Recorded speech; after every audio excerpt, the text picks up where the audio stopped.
Hey, Mike Stish here from Hackaday, and this is the soldering clock that I built as part of the Clocks for Social Good.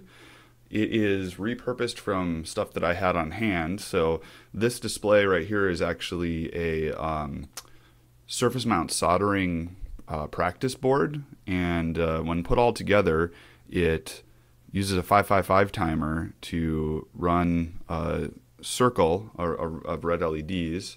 And it also flashes for half of that circle, for 5 of those LEDs, it flashes 4 blue LEDs around the perimeter. And so I altered the board a little bit, and in order to tell the time, it's actually using the blue LEDs as status.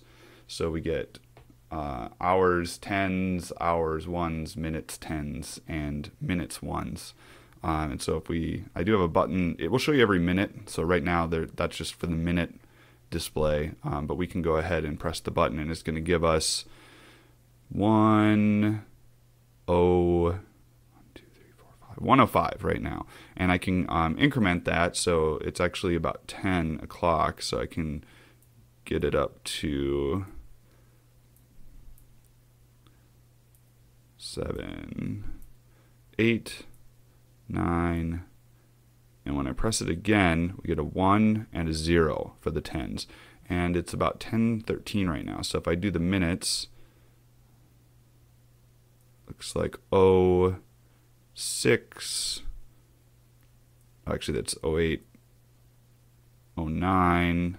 The next one should be 10, 1, 0, 1, 1, 1, 2, and 1, 3.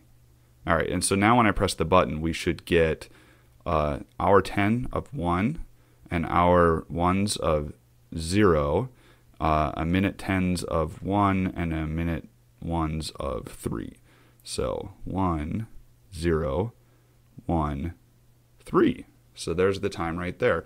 I'm using an ATmega 168 chip right here. And it's just connected to this board through one wire here that connects to the output pin where the 555 timer was. I lifted that off.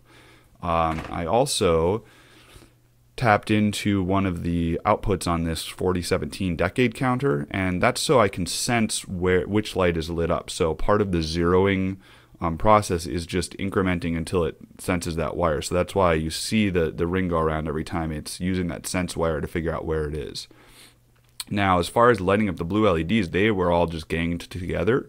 They do each have a NPN transistor, and so these 4 resistors here were gate resistors that I lifted off, and I actually, on the back of the board, and I'll try and get some better pictures of this, I cut the traces that were on the underside, the second layer, and I rerouted the gate resistors there, and then just used some ribbon cable to get them out to the microcontroller.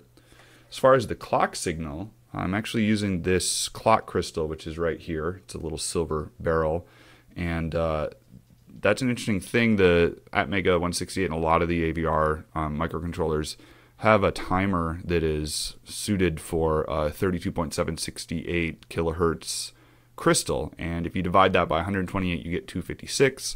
Those are 8-bit timers, so 256 means once every second it's going to overflow, and that's what I'm using for the real-time clock on this. As far as user input, this is where I had my non-hacker help, and it was my wife Amanda helped me out with soldering this button board up, and we also talked about, this board doesn't necessarily look like what your average clock would be, but it's also nothing to be afraid of, which is kind of the point of Clocks for Social Good. So it is important that we work on the problem of gaining wider acceptance for people that are building electronics and for electronic prototypes. If you think back 10 or 20 years, everyone knew the computer geek, maybe you were the computer geek, that was working on cutting edge hardware and doing strange things with their computer, but it was pretty accepted. And you fast forward to today and everyone is using smartphones and tablets and laptops, and that has really been adopted. We need to look for the same thing in people recognizing the hardware geek who is building electronics in their spare time. Everyone should know that person. And so part of it is just getting out there into the world with the stuff that you're working on. I go places with prototypes all the time. I work on them on the plane.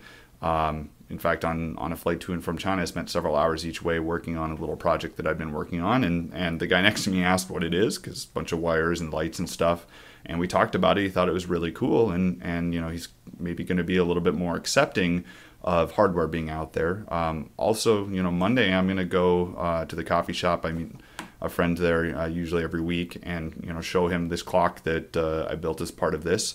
And hopefully the people at the table next to us in the coffee shop aren't going to be afraid of it, but they're going to maybe be like, hey, what is that? It looks pretty cool, and want to know more about that. And that's just raising awareness. It's getting people in your community to know that this is something that we do. It promotes STEM education. It promotes people being excited about engineering. And if we can get, especially kids interested in building electronics, they're the ones that are already going to have the base knowledge when they go to college and end up getting out into the world, might solve problems like battery technology, or finding a way to make electronics more recyclable or faster, or reduce energy consumption. All these big problems start by getting kids excited now about electronics.